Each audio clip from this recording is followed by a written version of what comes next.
రానున్న రోజుల్లో జరిగే గ్రామ పంచాయతీ ఎన్నికలతో పాటు మున్సిపల్ ఎన్నికల్లో కాంగ్రెస్ జెండా ఎగురవేస్తామని కౌన్సిలర్ పొనగంటి మల్లయ్య తెలిపారు. జమ్మికుంట పట్టణంలోని వినాయక గార్డెన్లో ఏర్పాటు చేసిన సమావేశంలో పొనగంటి మల్లయ్య మాట్లాడుతూ కష్టకాలంలో కాంగ్రెస్ పార్టీకి చెందిన కౌన్సిలర్లు తనతో ఉన్నారని, కాంగ్రెస్ పార్టీ అభివృద్ధికి ప్రతి ఒక్కరూ శక్తివంచన లేకుండా కృషి చేయాలని పేర్కొన్నారు.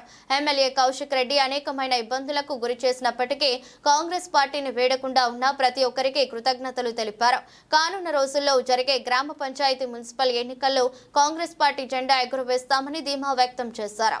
ఆ రోజు నుండి ఈ రోజు వరకు కూడా 100% మరి కాంగ్రెస్ పార్టీ నాయకత్వంలో కాంగ్రెస్ పార్టీ అభివృద్ధి కొరకు మరి ఈ రోజు వరకు కూడా మరి ప్రణబ్ గారు ఎంబడి పార్టీ ఎంబడి ఉన్న మా గౌరవ కౌన్సిలర్లకు మరి దాని తర్వాత వైస్ చైర్మన్ గారు కూడా పార్టీలో చేరుతున్నారు.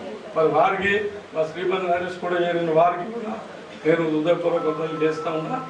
మరి అందరు కూడా ఐకమత్యంతో ఉండి ఒకరికొకరు పార్టీ కొరకు పనిచేస్తూ నాయకత్వానికి కట్టుబడి ఉండి మన అందరం ముందు పోయినప్పుడే మరి మనం అన్ని విధాల కాంగ్రెస్ పార్టీ జెండా రాబోయే సర్పంచ్లు కావచ్చు, ఎంపీటీసీలు కావచ్చు, ఎంపీపీలు కావచ్చు, జెడ్పీటీసీలు కావచ్చు, మరి మున్సిపల్ చైర్మన్ కౌన్సిలర్లు కావచ్చు, మరి అందరం వారి నాయకత్వంలో, మంత్రి గారి నాయకత్వంలో మన అందరం కలిసికట్టుగా మరి నిజాయితీగా పనిచేస్తేనే రాబోయే రోజుల్లో అన్ని గ్రామ పంచాయతీలలో మున్సిపల్ జెండా ఎగరవేస్తామని చెప్పి నా అభిప్రాయం తెలియజేస్తూ, చాలా ఇబ్బందుల పాలైనాం, కేసుల పాలైనాము.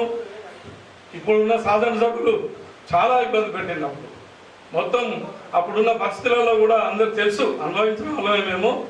అందరు చాలా ఇబ్బందుల పాలు, ఎక్కడ పోతే అక్కడ మరి ఇబ్బందులైనవి, ఆర్థికంగా, శారీరకంగా, మానసికంగా అన్నిటికీ మేము తట్టుకొని పార్టీ కొరకు, పార్టీ నాయకత్వం కొరకు, మా బాబు గారి కొరకు, ఉన్న ప్రభాకర్ అన్న కొరకు వారి సహాయ సహకారాలు అందించారు. వారికి కూడా ఈ సందర్భంగా తెలియజేస్తున్నాం.